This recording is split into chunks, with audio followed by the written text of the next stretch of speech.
खबर गरियाबंद से है, जहां दूधकैया में अब हालात धीरे धीरे सामान्य हो रहे हैं। हिंसा के बाद गांव में पुलिस बल तैनात है। एसपी ने शांति बनाए रखने की अपील की। पुरानी रंजिश को लेकर हिंसा भड़की थी। कार्रवाई के दौरान पुलिस पर हमला हुआ था। हमले में पुलिस के 7 जवान घायल हुए थे। पुलिस ने 3 आरोपियों को इस मामले में गिरफ्तार भी किया। तो कल हालात जिस तरीके से बिगड़ गए थे दूधकैया इलाके में गरियाबंद के, अब हालात धीरे धीरे सामान्य हो रहे हैं। हिंसा के बाद गांव में पुलिस बल की तैनाती है। एसपी ने शांति व्यवस्था बनाए रखने की अपील लोगों से की है। पुरानी रंजिश को लेकर दरअसल ये हिंसा भड़की थी, जिसमें कई पुलिसकर्मी भी घायल हुए थे। 7 पुलिस के जवान घायल हो गए थे। पुलिस ने 3 आरोपियों को इस मामले में गिरफ्तार भी किया है और अब इलाके में माहौल शांत है। पुलिस बल की तैनाती है। स्थिति पूरी तरीके से नियंत्रण में है। तो तस्वीरें आप देख रहे हैं रंजिश में, आपसी रंजिश में, पुरानी रंजिश में हिंसा भड़की थी। तनाव का माहौल था कल गरियाबंद के दूधकैया इलाके में, लेकिन अब हालात धीरे धीरे सामान्य हो रहे हैं। भारी संख्या में पुलिस बल की तैनाती है। जगह जगह चप्पे चप्पे पर हालात पर नजर रखी जा रही है। इस हिंसा में 7 पुलिसकर्मी भी घायल हो गए थे। कल आपसी रंजिश में ये हिंसा भड़की थी। कल जैसा आप लोगों को हमारे द्वारा अवगत कराया गया था कि 3 आरोपियों की गिरफ्तारी हो गई है और उस पर 2 लूट के मुकदमे और 2 मारपीट के धाराओं में कार्रवाई FIR भी हुई है। और आगे जो उनके ग्रामीणों द्वारा जो आक्रोशित होकर पथराव और आगजनी की थी, उस पर कार्रवाई हम विवेचना करते हुए उसको करेंगे आगे।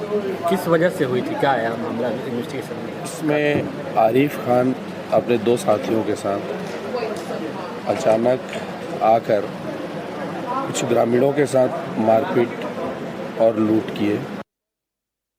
और इसी खबर पर गरियाबंद से हिमांशु सांगाणी हमारे सहयोगी हमारे साथ जुड़ रहे हैं। हिमांशु, फिलहाल क्या हालात हैं, क्योंकि कल जिस तरीके से हिंसा भड़की थी बहुत तनावपूर्ण हालात थे, अब फिलहाल आज क्या माहौल है?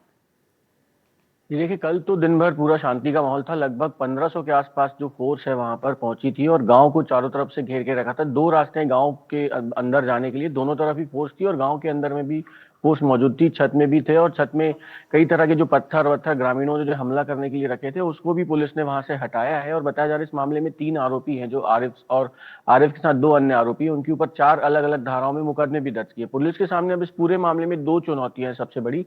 एक तो जो यहाँ से आरोपी और आरोपी के जो परिवार वाले हैं 10 से 12 की संख्या में, जिनका पूरा घर जला दिया गया है और जो वहां से चले गए हैं, उनको वापस लाना, उनको उस गांव में फिर से विस्थापित करना। क्योंकि ग्रामीण ये मांग कर रहे हैं कि अब दोबारा इन परिवार को हम यहाँ पर नहीं रखना चाहते। और दूसरा, जिन आरोपियों के खिलाफ फिर से कार्रवाई हुई है, 1-1.5 साल पहले फिर कार्रवाई हुई थी और जिन आरोपियों ने इनमें गवाही दी थी, जिन आरोपियों के खिलाफ जिन्होंने गवाही दी थी, उनके खिलाफ भी उनमें ये डर है कि हम फिर से गवाही देंगे और ये फिर बाहर निकलेंगे और ये फिर हमारे साथ कोई दुर्घटना करेंगे। तो ये 2 माहौल अभी जो कल दिन भर हम गांव में घूम रहे थे और जो ग्रामीणों से हमने बात की, कई ग्रामीण ऐसे हैं जो कैमरे में आकर बात करना नहीं चाह रहे थे, लेकिन जो घटना हुई उसके बारे में अगर कैमरा ऑफ करके बात करते थे तो सारी घटना के बारे में बता रहे थे। लेकिन हम जैसे ही कैमरा चालू करते थे और बात करने की कोशिश करते थे तो वे इस डर के मारे कुछ नहीं बोलना चाहते थे कि अगर फिर से कुछ होगा तो फिर ये आरोपी छूटेंगे और फिर हमारे साथ इस तरह की हरकत करेंगे।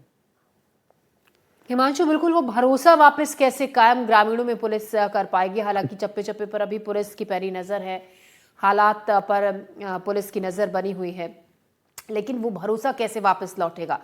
जो लोग यहाँ से चले गए हैं, साथ ही कुछ लोग अगर बोलना चाहते हैं, गवाही देना चाहते हैं, उनमें भी डर का माहौल है कि उनके साथ जिनके खिलाफ वो गवाही देंगे कुछ गलत भी कर सकते हैं। उस लिहाज से पुलिस जो जांच टीम है वो क्या कर रही है, क्या कह रही है? देखिए, अभी तो जो घटना हुई थी परसों रात को, उसको लेकर पूरी जांच की जाएगी। जो भी CCTV फुटेज है या कैमरे के द्वारा जो रिकॉर्ड किए गए हैं, जिन ग्रामीणों ने, पुलिस के ऊपर काफी पथराव भी हुआ है, पुलिस के ऊपर लाठी भी भांजी गई है। पूरा ग्रुप था जो पुलिस पे हमला करता था। पुलिस जैसे ही महिलाओं को निकालने की कोशिश करती थी तो 2 तरफ से ग्रुप ने उनको घेर रखा था। जैसे ही एक साइड से आती थी तो वो ग्रुप उधर से हावी हो जाता था, फिर दूसरे साइड से निकलने की कोशिश करती थी तो वहां से तो लगातार पुलिस के ऊपर भी पथराव भी हुए और जो लकड़ियां भी मारी गई हैं। तो ये सब सारी चीजों की अभी रिकॉर्डिंग निकलेगी, इसके बाद और कार्रवाई की जाएगी। शुक्रिया हिमांशु जानकारी के लिए। तो अभी हालात वहां पर पूरी तरीके से काबू में है, नियंत्रण में है। तनावपूर्ण माहौल लेकिन अभी भी है, क्योंकि पुलिस की चप्पे चप्पे पर तैनाती है। फिलहाल खबरों में बढ़ते हैं।